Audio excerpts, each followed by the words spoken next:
There's a gentleman that has been an OG in commercial real estate for decades now, not to date him because he still looks quite young. A very successful entrepreneur, billions in transactions in mobile homes and in self-storage. He's built, he's bought, he's done everything. You saw him on stage earlier today as a sophisticated investor helping other pitch slam competitors with their business. I'd like to welcome back to the Best Ever Conference for, I believe, the fourth time now, Mr. Ryan Smith from Elevation.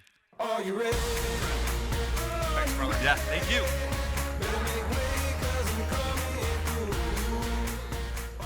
All right, I appreciate the opportunity to be here talking about a topic where I feel like if you leave confused, I did my job. If you leave really confused, I might have failed. I was also, just for context, I was told in this, in preparing, some comments on this topic, to approach it from the standpoint of an investor and then also from a sponsor operator.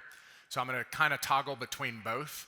So with that, there are kind of four different, there's investor, single, investor, multi, there's sponsor, single, sponsor, multi.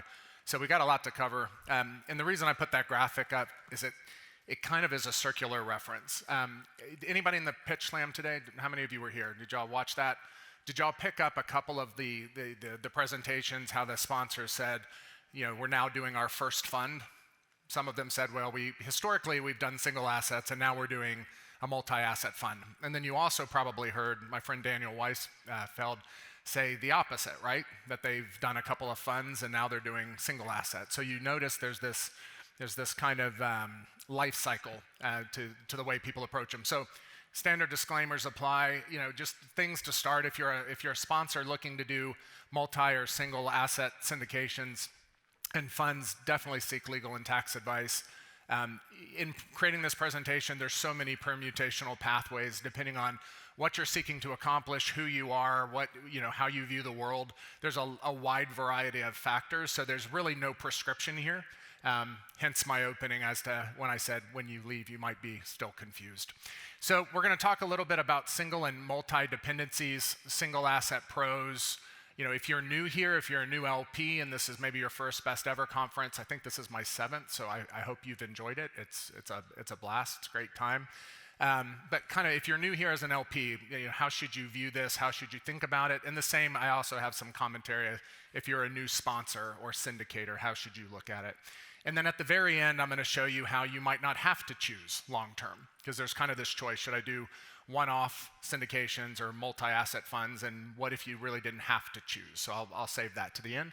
And then lastly, if there are questions and we have time, we'll definitely get to those. So like I said, it's kind of circular, this process. So some of the dependencies or considerations is who you are in the transaction, obviously investor versus sponsor. You may look at these differently. I'm going to cover both from both perspectives. If you're a new sponsor versus experienced sponsor, that might lead you to do one over the other. Do you have kind of a tortoise or the hare approach? That might lead you to one or the other. And then depending on your model, are you short-term high IRR or long-term kind of high MOIC or even both? But that might lead you to one or the other. Okay, so really quickly, some single asset pros just to jump in. If you're an investor, typically the way investors view single asset funds is they view them as having more quote-unquote visibility. That's why I put quotes about it. And when I say visibility on a single asset deal, what does that visibility take the form of? What does that represent? Like models and performas and financial underwriting that's presented in the offering package for you to consider, right? So I say visibility because it's a little subjective, it's a little bit biased, right? No matter how conservative the underwriting is, you still want to look at it because it's a little bit biased. And then also, I say visibility in that, one of the pros here is also one of the negatives. To me, I view a lot of times the single asset syndications, the focus is mostly on the underwriting and less so on the sponsorship team, the track record, and the experience. And the opposite is on multi. So more reliance on projections, more flexibility around diversification. What I mean by that is if you have a single asset fund that you invest in as an LP, you kind of have the ability to create your own diversity, and that you can do single asset with one operator, another single asset with another, and you kind of create your own portfolio diversification to the extent that you want to. For the sponsor, it's pretty widely known that single asset syndications, while more in a lot of ways, they require a lot more work because every deal is a new fund in essence that you're standing up. It's got unique and separate O&O, which is offering and organizational expenses. So each fund is its own kind of birthing of an offering, and that's a lot of work. But it also gives you the ability to typically raise greater amounts of capital. And so on the LP side, know that if you like single asset syndications, you will probably wind up allocating more capital through that model than a multi-asset strategy. And what I mean by this is when you have an open fund or a fund that's open for maybe 2 or 3 years at a time, a lot of LPs, they may deploy capital into a fund. Let's say they allocate $100,000. In their mind, they've made an allocation towards a vehicle with properties and a sponsorship group. They may not allocate again to that fund, whereas if that same sponsorship group might have brought out, let's say, 6 single asset syndication, each one is its own consideration that they may allocate to. So typically, LPs will invest or allocate more capital to single asset syndications in aggregate than one multi-asset syndication. Does that make sense? Okay, I'll assume yes. But there's that. So let's say you're new here as a sponsor and investor. Kind of, what are some ways you can view this? So if you're a new sponsor, my recommendation would be start with a single asset fund and then grow over time. It's much easier to cut your teeth on a single asset syndication than a multi-asset one. Multi-asset significantly more complex, as you'll see in a second. If you're a new investor, really both paths have merit. It's probably less important to pick one. But no matter which path you start and take, allocate a small amount of capital and then grow it over time. Okay, so this didn't turn out. I think they did I don't know if the tech team can quickly change the header and the left column. Thank you. That was fast. Well played. So any color will do. Blue, black, thank you. Oh, I can see I'm doing it here. Y'all are awesome. So what I have here, what you'll see a list of kind of pros and cons that's great. And so I'll take you through each one, and then you can kind of decide who you are in this and how you want to view each one. Yeah, if you want to just change the background to like some other color or however you want to do it.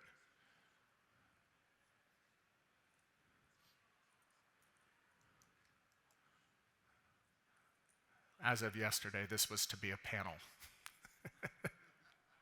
There we go. That'll work, even if that's better than. And I know you guys are just wondering what I'm watching up here. Like, what does it look like? What is it there? Okay, yeah, that works. Do you agree with that statement? You might be like, no, it works for you. No, it's terrible for us. Okay. So just really quickly, in this column here, the single asset fund, multi-asset fund, I tried to just outline some of the character, like features of various funds, and then allocate which one might have the advantage so that you can see, kind of get a better idea. So simplicity to start kind of goes to the single asset fund. Multi-asset funds, you really have to think longer term and about a lot more variables when you're actually forming your fund documents. So a single asset fund typically is much more simple to start. Simplicity to market. A multi-asset fund actually, in my experience, is a little bit easier. And the reason is with a multi-asset fund, you're generally presenting the offering team and the structure of the fund, the terms of the offering, and maybe specific details about specific assets the fund has. With a single asset fund, it's really about the property. So it's a lot more granular detail in terms of marketing. You get more scale in marketing when you're marketing a fund, at least in my experience, and we've done 9 funds. So in terms of asset diversification, it's kind of I'd say an obvious and unfair comparison, but in short, obviously the multi-asset fund, many assets in one fund, has better diversity per that one investment because it has multiple assets. However, it doesn't mean you can't create, obviously, diversity by investing in multiple single asset funds. So anyway, but out of the box, multi-asset funds have more diversification. Sponsor diversification obviously goes to the single asset fund. We already talked about that. Cost to start, they're actually pretty similar to start. So on a cost per deal or cost per dollar or the efficiency of O&O from the sponsorship standpoint, a multi-asset fund might be more efficient. Now they're just, y'all are killing it. That's awesome. Thank you. Now are we all happy? I'm happy, you're happy, we're all happy. Okay, we got table formatting, just got applause at best ever. Yes, okay. So sponsor diversification, we talked about that, cost to start, cost per deal, obviously as a derivative of the former, multi-asset funds takes the cake there. Time per raise, typically a single asset fund is a short duration, high urgency kind of raise where you're raising ideally in advance of the acquisition, unless you have some kind of bridge financing where you can get to closing and then continue to capitalize the fund post-closing. Whereas a multi-asset fund, it's generally a longer duration, and you raise in the same way, you may bridge in the same way, but you also could raise in advance in some cases of the next deal even materializing. So it's kind of a smoother, from a marketing standpoint and from an operation standpoint, it's more of a smoother process, longer raise. Visibility, single asset funds give you generally full visibility. You're looking at a specific property located in a specific area with specific underwriting kind of fundamentals, where a multi-asset fund is blind, and I said blind or semi-blind, meaning the first investor in the door, if there's no asset, what are you investing into? Nothing, so it's blind. You can't see any of the assets that the fund may own. Now they may include in the private placement memorandum some information about the upcoming assets and kind of tease what's coming, but it's largely blind. And then as the fund acquires assets, and there's 2 and 3 and 4 and 5, and those are disclosed usually by way of a supplement, then it becomes semi-blind or less blind. So full for single and blind and semi-blind. Cash drag, generally the single asset funds, you can go back one. Sorry, I was loving that table. Thank you. So cash drag, what this refers to is to the extent you invest in a fund and the fund has capital that it has taken in and it doesn't deploy the cash into an asset. That's called cash drag if that capital that's sitting in the fund has a preferred return on it. So meaning the fund is accruing a payment to the LP whereby that capital is not earning a return. That's called cash drag. So with a single asset, generally there's no cash drag or very limited. With a fund, depending on the timing of capital, the timing of acquisitions and closings and turnaround and redevelopment, depending on the strategy, there could be cash drag. Urgency from all standpoints, marketing and otherwise, the urgency around a decision as an LP, typically a single asset fund is more urgent. Again, if you noticed during the pitch fest today, there was at least one sponsor that did not presently have a deal to pitch because it had already been taken. So you may or may not have a lot of time on a single asset depending on the size and the amount of capital and the experience and the capital base of a sponsor. Whereas with a multi-asset fund, usually it's a longer duration. You can take your time in most cases. And I will say some sponsors will include in a multi-asset long duration fund some kind of key provisions within the documents whereby if you invest in a certain window of time, you might get a bonus of some sort. And that's their attempt to create urgency within a long duration fundraise, right? So there's all kinds of ways this is done, like I said. Tax matters. With a single asset fund, it's generally simpler. Obviously, if you have a multi-asset fund that owns properties across 10 states, you may have 10 what? 10 different state level K1s, right? So you know there's some complexities there, although K1s are, it's just kind of a part of the business. But anyway, tax matters, simpler for single asset, more complex generally for multi-asset. K1 timing, because of the complexity, sometimes multi-asset funds can struggle to get K1s out on time. Duration, in most cases, the time it takes to set up a multi-asset fund, to set it up, to capitalize it, to acquire 4, 5, 6, 7, 8, 10 assets, you're usually just reaching the acquisition, completing the acquisition phase at the time that it's time to then start selling the early assets in order to accomplish a short duration timeline. So what you'll start to see, and what you'll probably see and notice, as a lot of the multi-asset funds are longer duration in terms of strategy and structure. 10 years, they might be evergreen, but they're generally longer because it's just a bigger ship that takes longer to steer in most cases. If you want to be more scalpel specific, rifle specific, or if you're an LP saying, I want a higher probability possibly of a shorter duration investment, a higher IRR, in and out in 3 to 5 years, the chances of that are, all things being equal, probably more likely with a single asset than a multi-asset. Capital raising, I've kind of already talked about this a little bit, but with a single asset fund, in our experience, a single asset fund, you have a smaller investment average, but more investments. So in the aggregate, all things being equal, you come out ahead. But it's smaller and then more. And then on a multi-asset fund, you typically have larger investments, but obviously fewer kind of tranches overall. So in the aggregate, it's less. So yeah, and that's, I think I referenced this earlier. So in terms of the timing of the capital raise, typically a single asset fund or syndication is typically the capital is raised in advance of the acquisition in most cases. There's pros and cons to that because there could be risk to closing and some of those things. Whereas a multi-asset fund, it's a continual raise. So you're raising after maybe the first asset has been acquired, the second, and it's more of a rolling raise.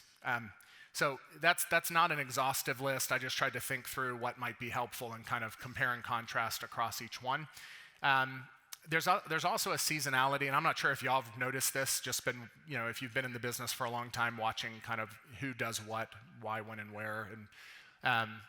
But what I've noticed is typically early in a new cycle where there's maybe distress in the market, typically sponsors and LPs really like single asset syndications. Late cycle, like we were coming out of, kind of call it post-COVID, there was a lot of first-time fund sponsors, where there are people who've done single asset syndications for many, many years now saying, we're going to do our first fund or our second fund. So you started to see that conversion a lot and later in the cycle. And for what it's worth, a lot of them are now doing what? Going back to single asset syndication. So there's pros and cons to both. That's why I said we can go round and around. And if you leave here confused, I think I did my job. So let me lastly and then I'll open it up for questions to the extent, we'll have a couple of minutes. And I didn't mention this, but we're right out the door. I'm right out the door here, so with the 3D printer. So if you want to talk about 3D printing, terrific. It is a little misleading. I had a couple people say, do y'all 3D print houses? And I'm like, very literal, but no, we're just 3D printing toys for you to take to your kids. But anyway, point being, if you have questions, come see us, come ask.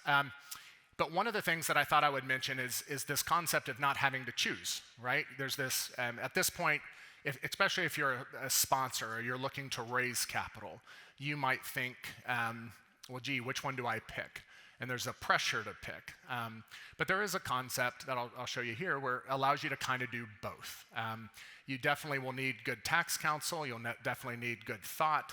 You'll likely need to bake this concept in to your single asset funds. So to the extent that you want to do this, you kind of have to put the optionality of it in the documents today, and you might as well explore that with your counsel. But let's say each one of these bags up here is a fund of various sizes, but let's say all single asset syndication. So, you have whatever the number is, you have 8 or whatever that is, 7 properties, 7 single asset syndications. Well, what you can do is over time, as you start one, you capitalize it, you acquire, you operate the asset, it's going well. Then you acquire a second one and you do the same. Over time, what you could do is you can consolidate them all and this is called a roll-up. It's also called a 721 exchange. It's also called an UPREIT because we, for whatever reason, have to come up with cool and kind of trendy names for things. But anyway, it's all the same thing. But you can create a structure where if you bake in the ability into each one of these funds where a roll-up is a possibility in the future, maybe it's approved, it's subject to the manager's approval, and that's within the authority of the manager of the single asset syndication. You can speak to how valuation, how, all of these things have to really be spoken to. But the point is, you could potentially take all 7 of those individual funds and then at some point in the future roll them up into one fund and kind of accomplish both. So kind of I'm going to start here with single asset syndications, I'm going to grow a base, and then at some point in the future aggregate them and roll them up into one, right? And that could help for a lot of reasons. One, the benefits of this is it could crystallize LP and GP equity, right? So if any one of those vehicles has experienced any kind of on-paper gains for both the LPs and potentially the GP, depending on the waterfall, you could crystallize those gains into the new entity, right? And now the GP crystallizes their equity as an LP in the roll-up, right? So, like I said, we can talk about this all day long. There's infinite permutations on how you can go. But I just wanted to throw that out as a no, by the way, you don't have to necessarily have this all figured out. If you're sitting here as a new sponsor and say, I'd really like to work my way to a multi-asset fund at some point in the future, where you can actually do that with single asset funds now and kind of work that way. So anyway, I thought I would throw that out and hope that that's helpful. Yeah, that's a hard close. Thanks. But no, I'm teasing. If y'all have questions, feel free to, we do have 4 minutes and 50 seconds. So any questions? Yes. Hey, my friend.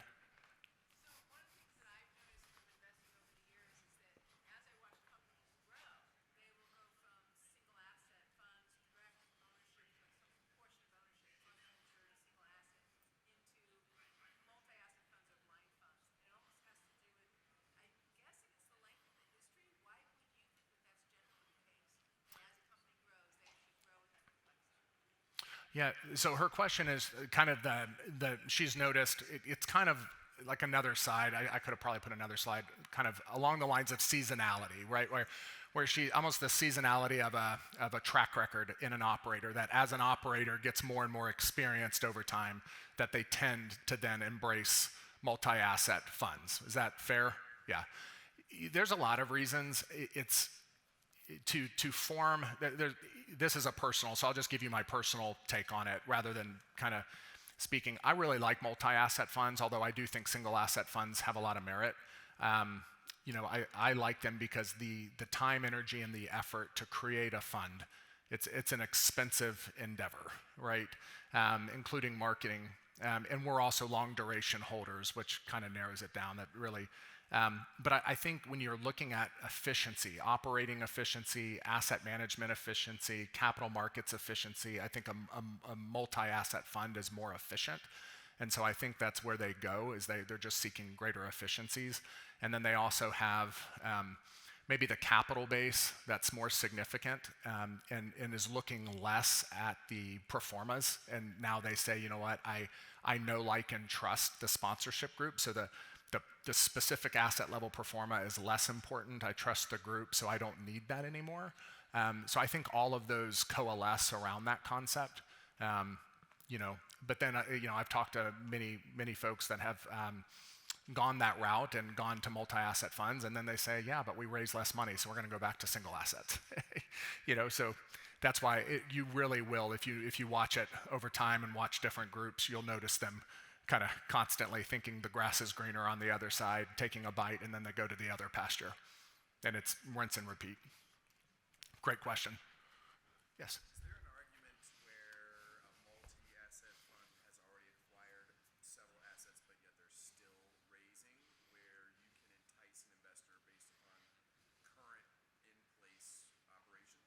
Sure. So he's asking, maybe said another way, like, do you think, and tell me if this is a fair representation of the question, but if you have a fund that has multiple assets, could the in-place cash flow and the kind of the visibility into those assets be an inducement to the follow-on investments? So people are kind of retroactively investing into what predated them, and then the sponsor says, thank you, I'll take that capital and deploy it into hopefully equal or greater assets going forward. Is that fair? So, I mean, it's a terrible answer, but yes. Meaning I spent all the time in the question asking, but yeah, I think there's merit in that, because it's And then you also have the benefit of two. In some cases, depending on the duration of the raise, you can say, okay, well, this asset has been owned by the fund for 2 years. So now it's not even like post-closing risk. Like, how does that happen? Like in the days, I mean, you can say, hey, we've owned this for 2 years or 3 years or whatever, but a pretty sizable amount of time. And then that brings up the question: are the units repriced to equate to the increase? And that's a whole nother question. Yeah, that's where you get into the can of worms. Good question. Yes, sir.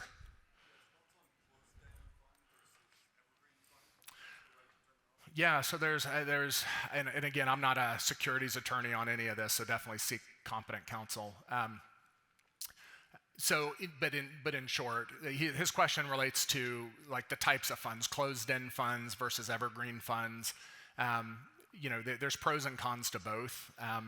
The benefit of one that's evergreen is it's one fund, right? So it's kind of accomplishing, you're building assets over time, you're building a track record, and then people are investing into more and more visibility as time progresses, right? And there's more proof in the pudding in some of those things. Some of the negatives, just to kind of counter that, is more regulatory. There's a lot of regulation that comes with evergreen funds, and as I understand it, that's a fund that raises capital for more than 3 years, or 3 years or more. I confirm that with counsel, but that's my understanding. So in 3 seconds, I will say thank you for your time. Come find me if you have questions, and God bless.